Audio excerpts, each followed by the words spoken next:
Ο Σαντ ήταν από τους πιο ικανούς εκτελεστές της πεντάχρωτης κιθάρας του 17ου αιώνα.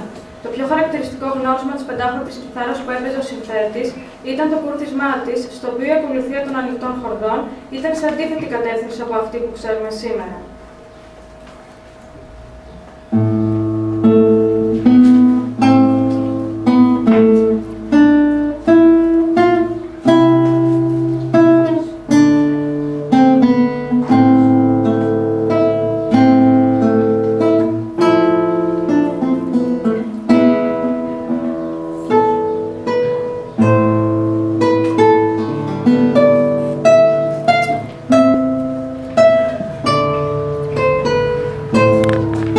Καθορισμένο ρυθμό, ως είδος έχουν πιθανόν τις περισσότερες υποκατηγορίες από οποιοδήποτε άλλο είδος φλαμέγκο. Συνήθως πορεύονται σε ζευγάρια, ξεκινώντας με αργό ρυθμό, ο οποίος αυξάνεται σταδιακά. Πάσο τόμπλε κάνει δύο βήματα και είναι χορός εθισμένος από τις ισπανικές σταυρομαχίες που άνθησε όμως κυρίως στη Γαλλία το 1930.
Σύμβολος πνευματικής ζωής, συνθέτουν ένα διάλογο ανάμεσα στον εσωτερικό και στον εξωτερικό κόσμο ενός ανθρώπου. Μια συνομιλία ανάμεσα στην καρδιά και το μυαλό, στη φαντασία και το πραγματικό, στο ασυνείδητο και το συνειδητό. Μια αντιπαράθεση της ύλης και του σώματος με το πνεύμα και τη διανόηση. Σχέσεις που αναδεικνύονται και από τα μουσικά μοτίβα που αναπτύσσει ο συνθέτης.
Είναι το πέμπτο και τελευταίο μέρος του ελληνικού κονσέρτου για την ειρήνη και την ελευθερία, που η ολοκληρωμένη του γραφή είναι για κιθάρα και συμφωνική ορχήστρα. Το έργο ανήκει στην προγραμματική μουσική, δηλαδή στο αφηγηματικό περιγραφικό ή ένα παραστατικό είδος, που η ύπαρξη εξωμουσικών ιδεών και περιεχομένων προέρχεται από άλλες μορφές τέχνης ή ακόμα και από προσωπικά βιώματα του συνθέτη. Ο Μαραθώνας, όπως δηλώνει και ο τίτλος, αναφέρεται στο ιστορικό γεγονός της ομώνυμης μάχης και πιο συγκεκριμένα στο στρατηγικό σχέδιο του στρατηγού Μιλτιάδη. Η μάχη του Μαραθώνα εντάσσεται στη δεύτερη εκστρατεία κατά της Ελλάδας που οργάνωσε ο βασιλιάς των Περσών Δάριος το 490 π.Χ. Ο Μιλτιάδης, για να εξουδετερώσει την αριθμητική υπεροχή των αντιπάλων, παρέταξε τους Αθηναίους σε γραμμή μετώπου, περίπου 1600 μέτρα, ίση με εκείνον των Περσών, αλλά με αδύναμο το κέντρο και πολύ ενισχυμένα άκρα. Έτσι, όχι μόνο θα απέφευγε την κύκλωση του στρατού του, αλλά θα εξασφάλιζε και στρατηγικές προϋποθέσεις για την επιτυχία της επίθεσης. Οι Έλληνες επιτίθενται και τα άκρα της περσικής παράταξης υποχωρούν προς τη θάλασσα. Παράλληλα, υποχωρεί και το αδύναμο ελληνικό κέντρο, αλλά χωρίς σοβαρές απώλειες.